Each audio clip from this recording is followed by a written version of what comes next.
Sir ఇప్పుడు కృష్ణ, శోభన్ బాబు వాళ్ళిద్దరి multi starrer సినిమాలు కొన్ని వచ్చినప్పటికీ ఒక సినిమా తర్వాత వాళ్ళు మొత్తానికి మల్టీ స్టారర్ సినిమాలు ఆపేశారు, ఏదో గొడవ జరిగింది అని చెప్పేసి అంటున్నారు. అసలు ఏంటి సార్, ఏం జరిగి ఉండొచ్చు? కృష్ణ శోభన్ బాబు ఇద్దరికంటే శోభన్ బాబు సీనియర్.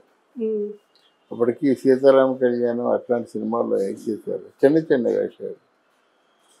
అయితే శోభన్ బాబు చాలా ప్రిన్సిపల్, కృష్ణ గారు చాలా లిబరల్.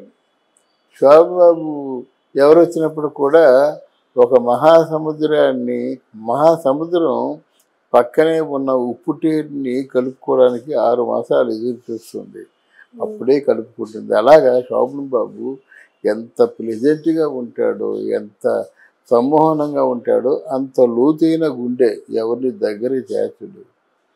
ఎందుకు శోభన్ బాబు దగ్గరికి వెళ్ళి ఒకరి గురించి పొరపాటుగా మాట్లాడితే రెండో రోజు వచ్చినప్పుడు టైం లేదండి అని చెప్పేస్తారన్నమాట. ఎవరి గురించి కూడా ఎప్పుడు ఎట్టి పరిస్థితుల్లో కూడా చెడుగా మాట్లాడు, అది ఆ నైజం. కృష్ణ కొంచెం బోలా శంకరుడు, ఎవరొచ్చి చెప్పింది నమ్ముతాడు. అంటే తనదైన ఆలోచనతో ఉంటాడు. కానీ కొంచెం కష్టాలు ఎవరైనా పడుతున్నారంటే వాళ్ళతో స్వయంగా సినిమా తీపించి, వాళ్ళు స్వయంగా ఫైనాన్స్ చేయించి, ఆ సినిమా బిజినెస్ కూడా ఆయన చేసి, ఆయనకి ఏదో కొంత అమౌంట్ ఇచ్చి మళ్ళీ ఇంకో సినిమా అనౌన్స్ చేసుకుంటాడు. అందువల్ల పద్మాలయ స్టూడియో ఎప్పుడూ ఖాళీగా ఉండేది కాదు. పద్మాలయ స్టూడియోలో వాళ్ళ సినిమాకి పనిచేస్తున్న ముఖ్యమైన టెక్నీషియన్స్ ఒక 25 మంది ఉన్నా సరే, ఎప్పుడూ ఒక 100 మందికి 200 మందికి ఆ స్టూడియోలో భోజనాలు ఉంటాయి. అది ఏ సంవత్సరాలు కృష్ణ గారు ఎంత ఏంటమ్మా, ఆ రోజుల్లో ఒక మ్యాక్సిమం 22 సినిమాస్లో నటించాడు, 22 సినిమాలు. అలాగే మినిమం కనీసం 10-15 ఉండేవి, 10 ఈజీగా ఉండేవి. అట్లాంటి పరిస్థితుల్లో అందరికి కూడా సంతర్పణ చేసినట్టుగా డేట్స్ ఇచ్చేసేవాడు. ఒక 2 సంవత్సరాల పాటు కృష్ణ సినిమాలకి డేట్లు లేకుండా ఉండేలాగా జాగ్రత్త పడేవాడు. మంచి క్యాలిక్యులేటర్ అంతా, స్టాటిస్టికల్ డాటా అందరి బాగుంటుంది. ఈ సినిమాకి ఎంత ఖర్చు అవుతుంది, ఎంత బిజినెస్ చేస్తుంది, ప్రొడ్యూసర్కి ఎంత మిగులుతుంది, ఈ సినిమా ఎన్ని రోజులు ఆడుతుంది, ఇవన్నీ కూడా కరెక్ట్గా చెప్పగలడు. అర్థమైందా? అంటే ఆయన సెల్ఫ్ డిగ్నిటీ, సెల్ఫ్ కంట్రోల్ ఉన్నంత వరకు అట్మాస్ఫియర్ని అంతా కూడా ప్రెజెంట్గా ఉంచడం అనేది. మీకు ఎవరికి తెలియనటువంటి చిన్న సీక్రెట్ చెప్తాను, తెలుసుకోవాలి. గూఢచారి 116కి మొట్టమొదటిసారిగా హీరో శోభన్ బాబు. మొదటి హీరో శోభన్ బాబే. ఓ రోజు జయలలిత సంధ్య అంటే జయలలిత తల్లి, వీళ్ళిద్దరూ సుందర్లాల్ నాథాడు డూండి ఉన్నారు కదా, అంటే ప్రొడ్యూసర్ ఆయనే, చాలా గట్స్ ఉన్న ప్రొడ్యూసర్ ఆయన దగ్గరికి వచ్చి, అమ్మ ఏంటి ఇలాగ వచ్చారంటే, లేదయ్యా మీ హీరో ఎక్కడ మీ ఆఫీసులో ఉన్నాడని తెలిసింది, చూడడానికి వచ్చామని చెప్పాడు. అంటే శోభాన్ని అని పిలిచారు. ఈయన మొత్తం అప్పటికే ఎలాగొచ్చాడో ఏమిటో అది తీసి పక్కన పెడతారు, రకరకాలు చెప్తుంటారు. సైకిల్ మీద వచ్చాడని, బస్సులో వచ్చాడని చెప్తారు. అప్పటికి ఆయన స్థాయి అదే. బట్ ఏదేమైనప్పుడు కూడా శోభన్ బాబుని చూడగానే ఆ నుదురు మీద పెద్ద జిడ్డు, చెమట కారిపోతుంది. ఇక్కడ సన్నంగా ఇలాగ ఉండేది, గొంతు దగ్గర ఇలాగ ఉండేది మాట, ఇలా గుట్టకేస్తే అది కనిపించేది. ఇలాంటి ఇప్పుడున్నంత సమ్మోహనంగా లేడు. ఆయన చూసిన తర్వాత ఇదేంటిది, నా కూతురు పక్కనే మీ హీరో ఎక్స్పెరిమెంట్ చేస్తాడా? నో, ఈ అబ్బాయితో మా అమ్మాయి యాక్ట్ చేస్తే నిలిపోయింది. ఆ హీరో ఎవరో కావాలి నాకు చెప్పు, హీరో ఈయనంటే ఆ సినిమా ఎవరు చూస్తాడు, మళ్ళీ కథ కమ్మమిషు సాంగ్స్ ఇవన్నీ అంటున్నావు అని వెళ్ళిపోయింది అన్నమాట. వెళ్ళిపోయిన తర్వాత ఇంకా హీరో కోసం వెంపర్లు ఆడారు. హీరో కోసం వెంపర్లు ఆడినట్టయితే అప్పటికి ఈయన తేనె మనసులో నటించేశాడు.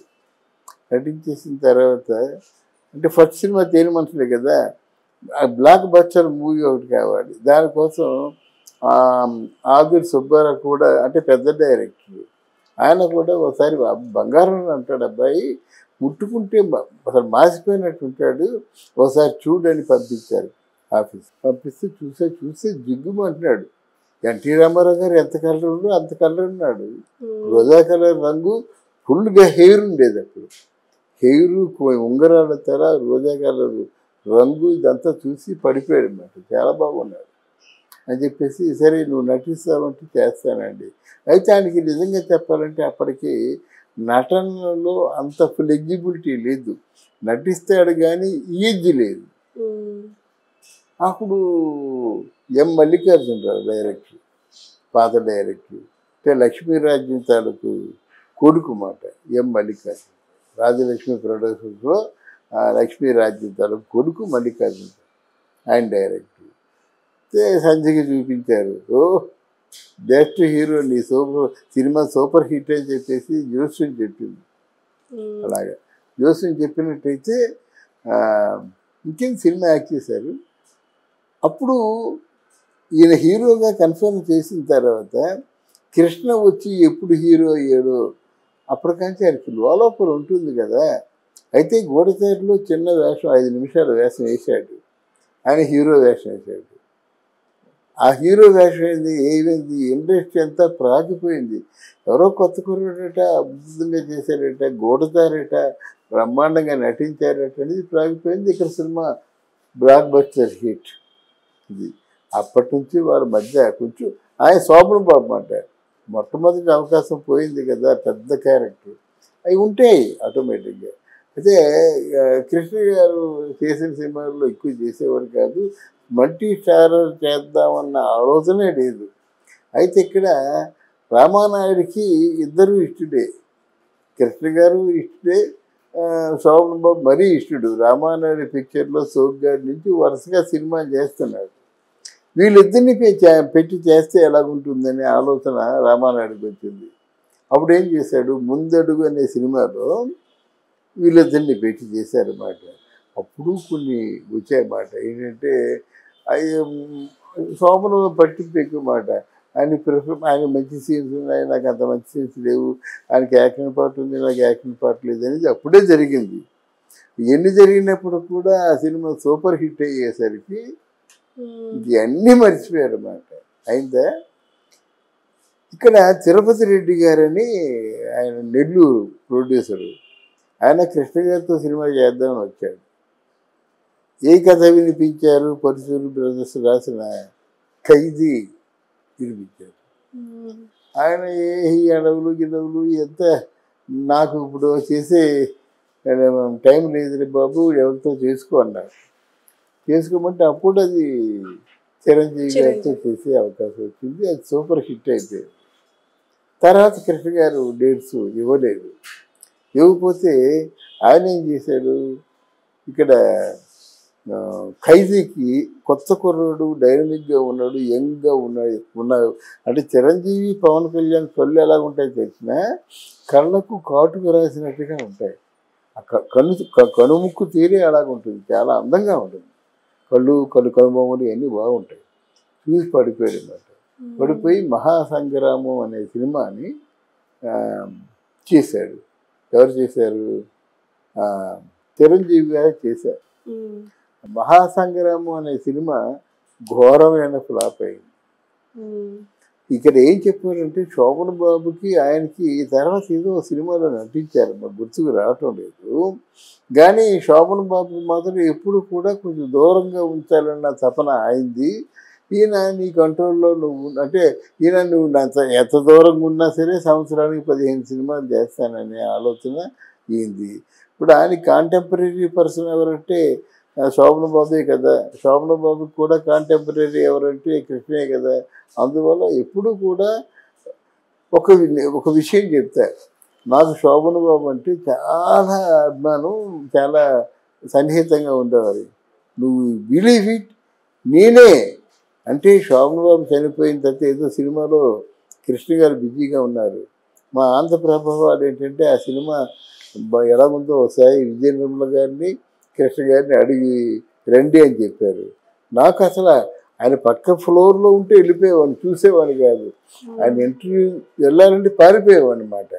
అది కాస్త వెళ్తే ఆయన సంస్కారం, కృష్ణ గారి సంస్కారం బుధమే చేసి నువ్వు సీనియర్ జర్నలిస్ట్, నేను గమనిస్తూనే ఉన్నాను, అలాగే ఉండాలి అభిమానం అన్నప్పుడు దేనికి వచ్చావు చెప్పంటే లేదండి ఇంటర్వ్యూ తీసుకుందామని వచ్చాను, ఆంధ్రప్రభ ఇన్ఛార్జ్ ఎడిటర్ నేను సినిమా సెక్షన్కి. లేదా కూర్చో అని అన్నమాట. లేదండి మీరు లంచ్ టైం కదా, మీరు భోజనం చేసినంత వరకు వెయిట్ చేస్తానండి అని చెప్తే వచ్చి భోంచి అని చెప్పి ఇంటర్వ్యూ ఇచ్చారన్నమాట. వాళ్ళందరూ అంత వైడ్గా ఆలోచించబట్టే ఇండస్ట్రీ బాగుపడింది అన్నమాట, లేకపోతే బాగుపడదు. అయితే శోభన్ బాబుకి కృష్ణ గారికి ఎప్పుడూ కూడా రైవల్రీ ఉంది, రైవల్రీ లేకుండా లేరు. నాగేశ్వరరావు గారికి మన ఎన్టీ రామారావు గారికి మధ్య కూడా చాలా రైవల్రీ ఉందన్నమాట. అయితే బయట కలిస్తే మాట్లాడతారు కానీ ఈయన మీద ఆయన జోకులు వేస్తాడు, ఆయన మీద ఈయన జోకులు వేస్తాడు. Okay sir, thank you. Thank you.